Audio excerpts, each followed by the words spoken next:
મહોર ચોકડી પર ગમખ્વાર અકસ્માત સર્જાયો। આજરોજ માહિતી મુજબ સાંજના સુમારે રેતી ભરેલી હાઈવા ટ્રક પરના ડ્રાઈવર કાબુ ગુમાવી દેતા બે બાઇક સવારના લોકો અડફેટે લેતા સ્થાનિક લોકોએ તાત્કાલિક 108 મારફતે સરકારી સિવિલ હોસ્પિટલ દાખલ કરતા ત્યાં જ ફરજ પરના તબીબી સિરિયસ જાહેર કરવામાં આવ્યા।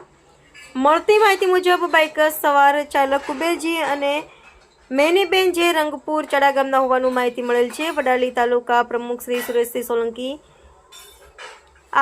બાઇટ આપેલ કે જે ખનીજ ચોરી માફિયા મન ફાવે તે આડેધડ ભરપૂર સ્પીડમાં ગાડી ચલાવે છે અને પ્રમુખશ્રીએ પણ જણાવેલ કે વારંવાર સરકારશ્રી રજૂઆત કરવા છતાં પણ કાયદાનું ભાન ભૂલીને આડેધડ ઓવરલોડ ભરીને ગાડી ચલાવે છે। આવા ગાડી માલિકો સામે કડક કાયદેસરની કાર્યવાહી થવી જોઈએ। સાબરકાંઠા જિલ્લાના વડાલી તાલુકાના મહોર પાટિયા પાસે તારીખ 14/11/2025 સાંજે ભયાનક અકસ્માત સર્જાયો હતો।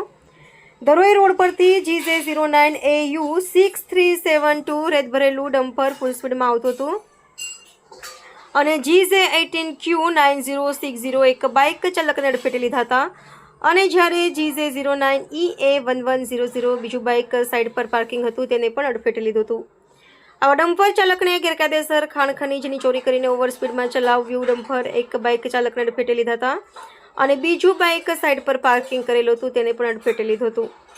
વડાલી તાલુકા પ્રમુખ શ્રી સુરેશસિંહ સોલંકી ઘટના સ્થળ હાજર રહેલ કે વારંવાર સરકારશ્રી સામે રજૂઆત કરવા છતાં પણ કાયદાનું ભાન ભૂલીને ખનીજ ચોરી માફિયાઓ મન ફાવે તેમ આડેધડ સ્પીડમાં ગાડી ચલાવે છે અને ઓવરલોડ ભરીને ચલાવે છે। પાછળ આવતા બાઇક ચાલક પરેશાન થાય છે। મેટી લગાવ્યા વગર ગાડી ઓવરલોડ ભરીને ચલાવે છે। શું આવા ખનીજ માફિયાઓ આ રીતે ટ્રક ચલાવીને લોકોનો જીવ જોખમમાં જ નાખશે? શું ટ્રક ચાલક ઉપર કડક કાર્યવાહી કરવામાં આવે કે નહીં આવે?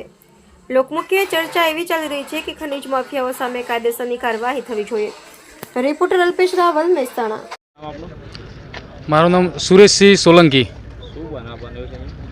અત્યારે હાલ ધરોઈ બાજુથી એક હાઈવા ગાડી આવતી હતી અને રેતી ભરેલું હતું અને અહીંયા અમારા મત વિસ્તારના જ અમારા બાજુના જ મહોર ગામના એક બાઇક આવતું હતું બાઇક સવાર તે બાઇક સવારમાં એમાંથી 2 જણોનું વાગ્યું છે। એમાં એક બેન છે સિરિયસ છે।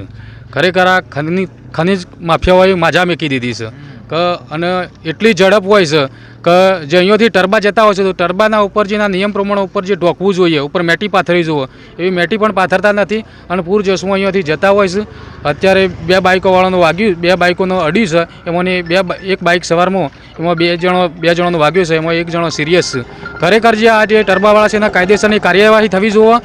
કાયદેસરની કાર્યવાહી થઈને કડકમાં કડક સરકારના નિયમ પ્રમાણે અને અમને કડકમાં કડક કાર્યવાહી થાય એવી અમારી બધાની માગણી છે અને જે પરિવારજનોનું વાગ્યું છે એનું પણ ન્યાય મળે એવી વિનંતી કરીએ છીએ।